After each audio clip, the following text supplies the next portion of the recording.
Hi, my name's Michael Ken. I'm the CEO and founder of Azimo. It's an online remittance platform. So we allow customers, migrant customers in Europe, to send money back home to their friends, family, at much lower rates than the incumbents, so much lower rates than Western Union or MoneyGram. Can you expand a little bit on who are you targeting with the product a little bit more? Well, it's interesting, it's a huge variety of people. So in Germany, 13% of the population were born outside of Germany. You have a huge migrant population from Turkey, from Eastern Europe, from the rest of Europe, from Vietnam, Asia, Latin America. It's huge. So there's no one particular customer that Azimo focuses on. But what we are looking for people that are currently sending money home to support their friends and family. And we're looking for people who are currently using Western Union or MoneyGram, and they want to do it cheaper, they want to do it faster, they want to do it more simply, they don't want to have to wait and queue in a line in the store, they don't want to have the problems associated with offline money transfer about exceptions and that sort of thing. So we're looking for those guys. So there's no one particular customer type. You're probably thinking of Turkish taxi drivers or Filipino housemaids, or we have a lot of Nigerian taxi drivers here in London. But it's very demographic. It's a huge market. And you already mentioned that you're doing it much cheaper than, for example, Western Union. What other differentiators do you have? So it's a couple of things. Cheap is great in this market. So we also allow the customer to self-serve. So if you're sending money back to Africa, we allow you to choose the most convenient payout location for your beneficiary. If you're sending money to Poland, we allow you to put in your beneficiary's bank number. Rather than getting somebody else to do that, it means our exception processing rates are much, much lower.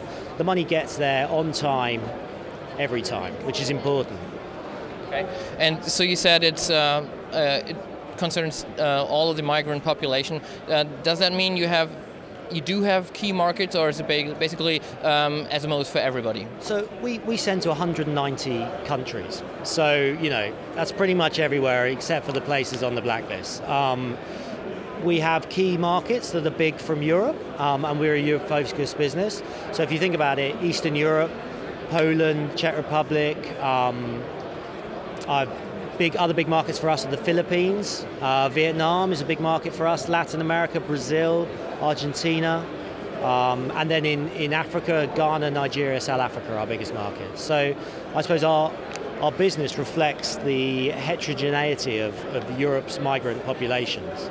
But yeah, I'd say if there were the top 10, it would be ones I've just said. All right. So why do you think the SevenVentures Pitch Day is a good fit for Azimo? In case you win, what would you do with the media volume? How would you apply it to your strategy? So it's an interesting one.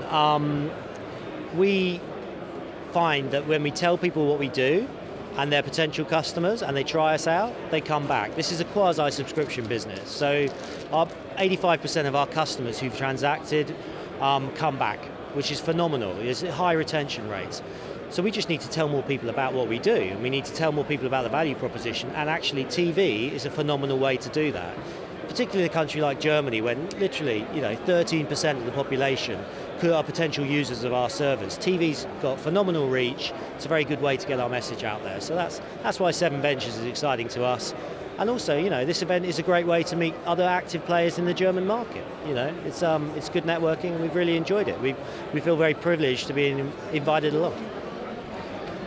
You just closed a round in September, I think, or it was announced, it was in announced September. in September. Can you elaborate a little bit on that? Sure. We were lucky enough to be approached by Aventures. Great bunch of guys. They really believed in the proposition, which was a pretty early stage at that point, and we let them in on the seed round.